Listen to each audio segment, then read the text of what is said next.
But just on Noni, Paul, I'll start with you. I mean, do you think he's kind of made his point? Because he did go through that really kind of tough start where, some Arsenal fans online creating a petition to have the club not sign him. How do you think he's fared so far? I think he's been absolutely outstanding. I'm a big Chelsea fan. If there was one player I would have sold at the start of the season from Chelsea, it would have been him. I never see him hardly have one good game at Chelsea. He never went past players, very hot and cold. But since he's been at Arsenal, he's been a revelation. He's been absolutely unbelievable. Play different ways. Arsenal play a lot quicker. They get the ball out to the wingers and they can go and have a go. And 1v1, I think he's one of the best about, if I'm being honest. I think he's one of the best wingers. If you give him the ball 1v1, he doesn't mess about. He's not fussed in. I know he does a nice trick there, but he's not fussed in doing tricks. He's very direct, runs at real pace. And when you're a defender, you do not want people running with you at pace. You don't have to do too much. Very rarely he stops the ball. He gets the ball and he goes bang that way. Like Salah did, do you know what I mean? Salah just got the ball and went bang. And people can't tackle you when you're doing that. And, I think he's been absolutely outstanding. I got it horribly wrong. Yeah. I mean, for you, Julian, seeing a player like Noni, do you think this is good that Arsenal have got a player like that? Because usually we're so used to seeing Arsenal play that certain type of way where it's not as direct as sometimes the fans might want. Yeah, I think Mikel has been a fan for a while. Not too much based on the stats that we saw at Chelsea, because Merson is right. There was maybe not enough from him in the end product. Yeah. But in terms of profile and what I think Mikel believed he could do with Madueke, I think he was a player that he liked from a very long time, even before the move. So it was an expensive signing in a way at £50 million to strengthen your squad, especially in those positions. But if you're a top club, that's what you do. Yeah. You sign players who could start or could be on the bench, could come off the bench to have an impact. But those players are be expensive, naturally. Yeah, Paul, Arsenal have suffered with injuries in years gone past, particularly to Bukayo Saka. And there was that moment whenever he went down, Arsenal fans held their breath. Do you think now that they've got a player like Noni, describe to us what that's like maybe for the potential left back, thinking, okay, Saka's gone off and now I've got Noni to face? Oh, there's nothing worse. I mean, nothing worse. When you see someone's number come up, you think, oh, I've got rid of him. Yeah. And then all of a sudden someone else comes on who's very similar and who's fresh. That's what they need. The next part of the season with the Champions League, and the league gets harder. The longer this season goes on, when you lose a game, the more effective it becomes. And to swap players that are like for like, it's very rare you can get that. Usually you bring a top quality player off and you're going to really weaken the team. Yeah. But you're not at the moment. The way he's playing, I think it's perfect over that side. What about Arsenal as a whole? Do you think they've got that squad depth needed to go on and push and win the whole thing? I think Arsenal's biggest game of the season is on Saturday night at Everton. I think it's a humongous game. I think Man City will beat West Ham.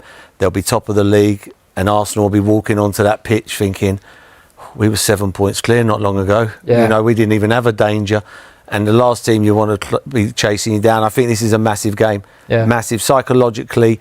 But they have got a good squad.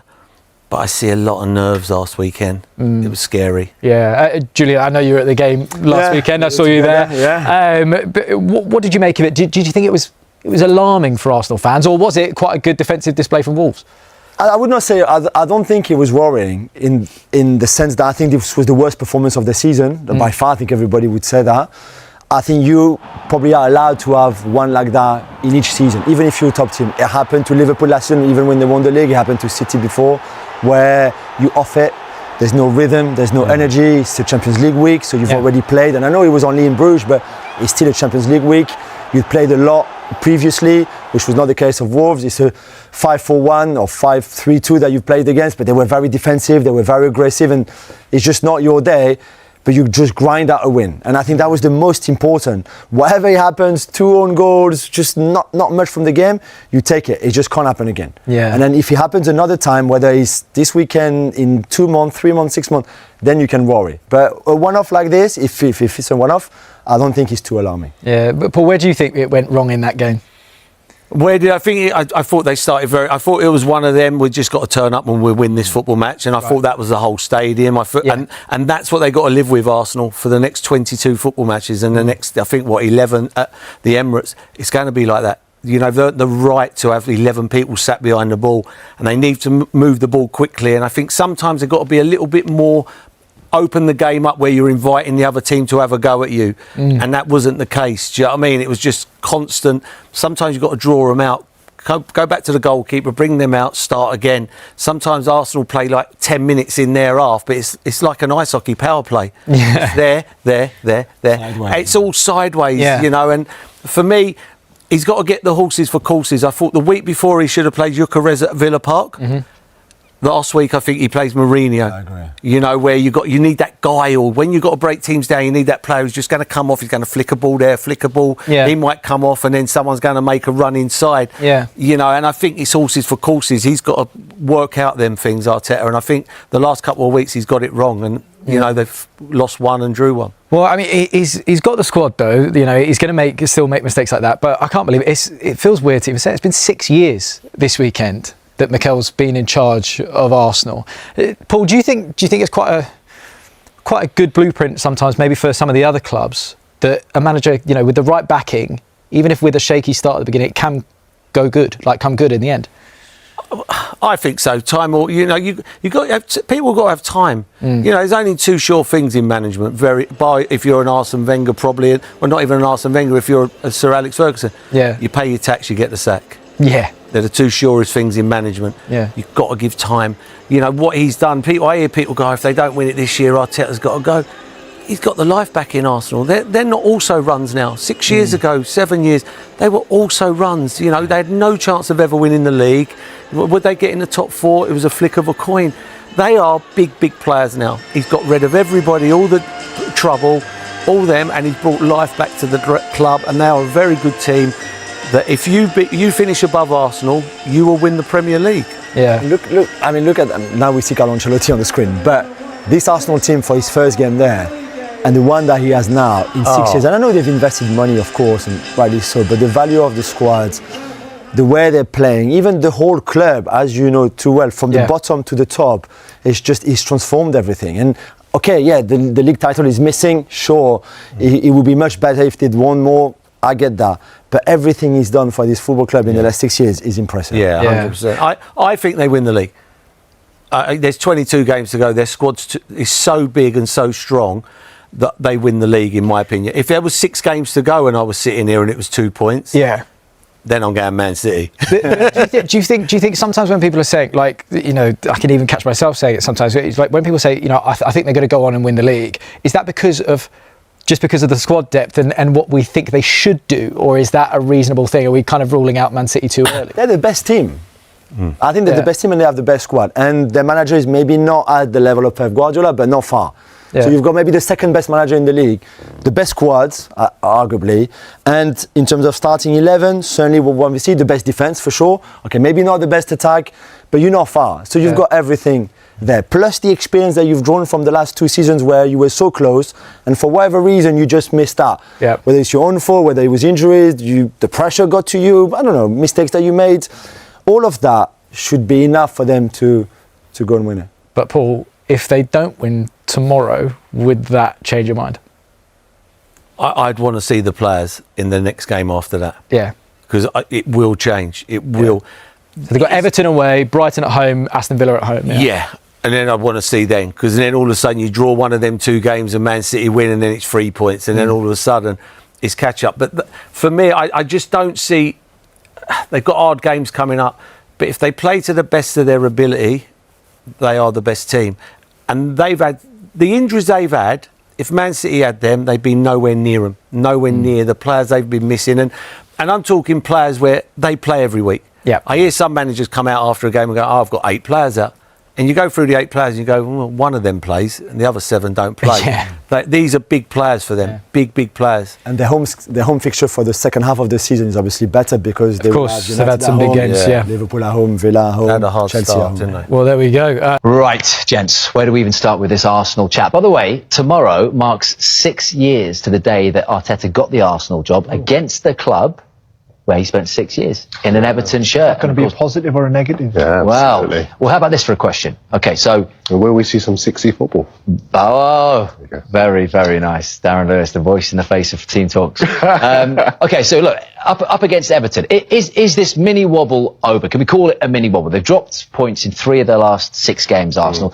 The Wolves' performance was shaky, it was nervy, but they got the job done. So where are Arsenal right now? Well, I'm not sure, which is an indictment in itself, because before the Sunderland game, they were impenetrable. They were undefeated in 9 games, clean sheets in all of those 9 games. Since the Sunderland game, where they drew 2-2, they have conceded in 6 of their 8 games. And when you consider where Wolves are at the bottom of the table and the fragile confidence of the Wolves side, and then you factor in the problems that Arsenal have had defensively in terms of personnel being available, and just that the idea that people could see that they were mortal, they were conceding goals, you could get at them. I think now they've given a little bit of encouragement to the rest of the teams in the Premier League. Are they still Glenn Murray's title favourites? Were they ever? Were they not? Well, you tell me. No, Were they not? Were they not? Liverpool were actually. Hold on, 5 weeks ago, were they not your favourites, Arsenal? I think after the transfer window closed, yes, they were. I think their strength in depth has just edged them ahead of others. Are you edging towards City now? It's finely balanced. That's what it is. Are the frailties of Arsenal going to happen again? It doesn't help when that foundation is broken between the two centre-backs. I think you're right. I think there is more of belief in teams that play Arsenal now. I think David Moyes will be one of those. Very pragmatic, work off the break. Can I ask you, as a striker, former striker, when you look at the fact that there isn't that partnership like Saliba and Gabriel, it might be Saliba and Nkapia or another. As a striker, do you know that you can capitalise on the, maybe not a lack of understanding, but the unfamiliarity between them? Maybe not the relationship between the two of them, but I would definitely pull on Nkapia. More so. Why? Because he's the weaker of the two defenders, in my opinion, at this moment in time. And I think everything that Arsenal do good is built off that strong foundation. And what he's done is he's built a team of men, strong, physical men. And when that falls down, all of a sudden we're saying Aston Villa went right through the heart of Arsenal on that afternoon with Timber. I mean, Timber at right back is brilliant, but centre back poses a different story. So that's my question. That's what I'm saying. I know you're talking in the general thing, but I'm looking at you as a Glenn the player. If you see Timber at centre back as opposed to right back, are you thinking, I'm getting on his shoulder here, I'm going to give him a problem, I'm going to try and turn it? Well, probably not his shoulder, not with my capabilities, but yeah, I would definitely pull on to him more. So yeah, but I think, I mean, obviously, when in the changing rooms, when you've seen the team sheet come out, you can see where the weakness is in that team. Right. And that's where you would try to attack and play on. And I would definitely be asking my centre-backs, my wingers, hang balls up to the back post and let me try and challenge Timber in the air, because I feel as though that is a weakness. Let me ask you this as well, because we need to move on to Everton. Before we do it, look, Glenn, as much as we take the mick out of you, I love you, and I did respect you and do respect you. What you did, absolutely what you did in the Premier League, because you were so suited to the Premier League, and you were, a master of your craft. So I'm moving this on to Gyökeres. Right? I don't know where you I thought there was a clip coming there. There's no but. I did too. It's Christmas around the corner. You're feeling all right, Will? Gift wrap. Where are you with that strike? He's already put your striker's hat on you, so keep it on. Where are you with Victor Gyökeres? Is there a chance that actually he's just not suited to this league, or will it come with what you've seen? 4 goals in 14 Premier League appearances. Listen, when I see clips like this, it's positive. He's got space to run into. He's powerful. He's strong. I think physically he's built for the Premier League. Week in, week out, he can compete at this level. I think he needs to be a little bit more patient because the creativity is there. He doesn't have to create for himself anymore. At Sporting, we're seeing him running beyond into space. You're not very often going to get that space at Arsenal where teams step onto you. You're going to be the dominant force. You've got to occupy the centre-backs and almost trust in not moving too much and let everyone else around you move, that merry-go-round of talent, and you just be ready to put the cherry on top. I don't just finally on Gyökeres, I don't believe any Arsenal fan, Darren, I don't know about you, who actually, I don't believe it when they say, oh no, happy with what he's doing, his work off the ball, £64 million. They thought he would be banging in 20 Premier League goals minimum this season. I think that Gyökeres strikes me as a player who's suited to a team that is built for him, rather than a team that has lots of different points of attack. No, absolutely, and that's the reason why I think. So the people that have recruited are the ones that we should be looking at here, rather than actually Gyökeres himself. Well, there shouldn't be an inquest. I mean, he's still a good player. It's just that maybe he's in a side that's not. They needed that Everton, piece. They needed. We were talking about. They needed the Watkins. They needed the Isak. That's what we were saying last season, wasn't it? They need someone to take them to the title with the goals, and that's not happening. But even when you mention those two, Isak and Watkins, they like spacing behind. Yeah. They're used to teams stepping onto them. All of a sudden, we've seen Isak go to Liverpool, where teams are sitting deep against them, no grass to run into. changes his Listen, style and his profile. The time police are in my ear. Move it on. Enough on Gyökeres. Right, we've got to talk about Everton. Darren Lewis, can Everton replicate in their own way what Nottingham Forest did last season and challenge unlikely for Europe? Yeah, I don't see why not. This is a league that is almost... It's not a traditional league in so much as there are lots of teams that you would expect to be lower down the table, given their form and their confidence, which is quite fragile, that are quite high up. And so Everton have won 5 of their last 9 at Hill Dickinson. They will look at Arsenal and say they've conceded the first goal in 5 of their last 7 games. We can get at them. We can get the points that are going to lift us higher up the table. And with a manager like Moyes in his spiritual home to give that side organisation and confidence, I don't see why you would rule them out of maybe doing something that would, for them, represent a huge success. That attacking trio is exciting, isn't it? West Ham, yeah. When everybody laughed at the idea, I remember I covered West Ham, so I could tell you firsthand. When West Ham talked about bringing big European nights to the London Stadium, how they laughed. And then not only did David Moyes deliver that, but he won a trophy as well. Enjoy. How big a test then is Arsenal? Because obviously they set a very high standard this season in the Premier League. They have, but they've been setting really high standards for the last few years under Mikel and probably longer. So they're a really good side. They're probably at the moment the best side in the country. Obviously, come the end of the season, it'll be proof for them or not if that's the case. But certainly in the early half of the season, they've been blowing everybody away. They've been doing great. Mikel Arteta used his press conference ahead of the Everton game to underline one clear message: focus and discipline are non-negotiable. With a demanding schedule and several players still working their way back to full fitness, the Arsenal manager made it clear that the team cannot afford distractions. Arteta confirmed that some injured players are improving, but not yet ready, meaning squad management will once again play a big role. Rather than complain, he stressed trust in the squad and the importance of every player being mentally prepared when called upon. This highlights how much Arsenal have matured under his leadership. Speaking about the match itself, Arteta was respectful of Everton, warning that games against them are always physically demanding and unpredictable. He emphasized winning individual battles, controlling emotions, and maintaining defensive concentration, areas Arsenal cannot afford to neglect. Most importantly, Arteta framed the game as part of the bigger journey, not just another fixture. Every point matters, especially when expectations are high. Opinion. Arteta's calm but firm approach is exactly what Arsenal need. Titles aren't won with flashy talk, they're won with consistency, and his message shows Arsenal are thinking like serious contenders, not hopeful challengers.